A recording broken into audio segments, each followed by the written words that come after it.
Tonight, my son Ethan and I ran a little excursion after dinner, just the two of us. When we walked out the door, it was not quite 7 o'clock. These days, that means a sky full of light.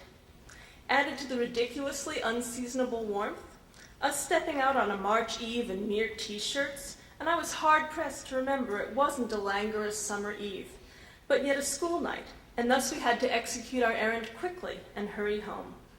Besides, I had promised the upstairs neighbors with whom I had parked Ethan's twin brother, Jacob, that we'd be back within the hour, and I sorely did not want to abuse my favor currency with them.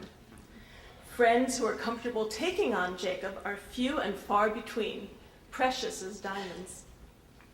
Jake himself was deliriously happy to be with the upstairs neighbors and their white terrier, with whom he is nearly as obsessed as he is with our cat. Jacob calls these animals my best friends, which, though it breaks my heart, is true. Ethan and I were on a mission. We absolutely had to go to the bookstore tonight because he had finished the last book of a particular series he had been reading, and thus we were now in the dreaded state of nothing to read. Ethan was in high, silly spirits as we walked the busy Broadway blocks to our local Barnes & Nobles. He skips and darts around me, walking down the street, as much crazed mosquito as boy. "Look at all the people out in the evening," Ethan proclaims with wonderment, and I dive again into pointless regret that we are not living anything like the life I had imagined, filled with evening family strolls and nighttime explorations of the city. Jacob does not like to leave home all that much, and to be out with Jacob and Ethan together is most often a form of torture. I must have some wealth of resilience in my bones, some stored reserve of calm and good mothering at the ready. There are days when I can and days when I can't, and today was decidedly in the impossible column.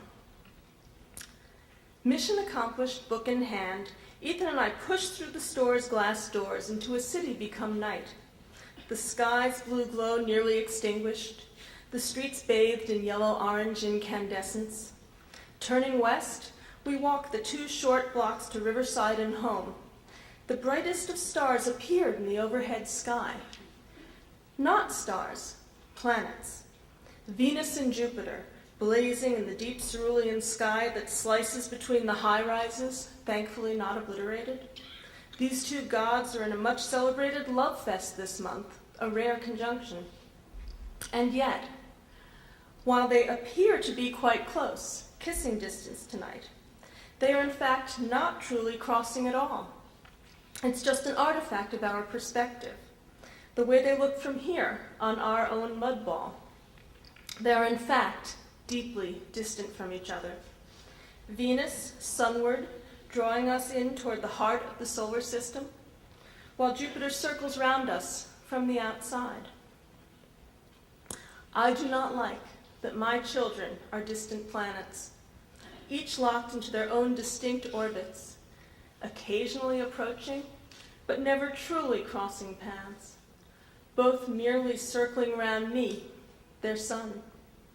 How I wish instead they were more like a double star system, like so many of the other twins that we know, circling each other, at times closer, at times more distant, but always in orbit, one about the other, connected, entwined, hurtling through space as one.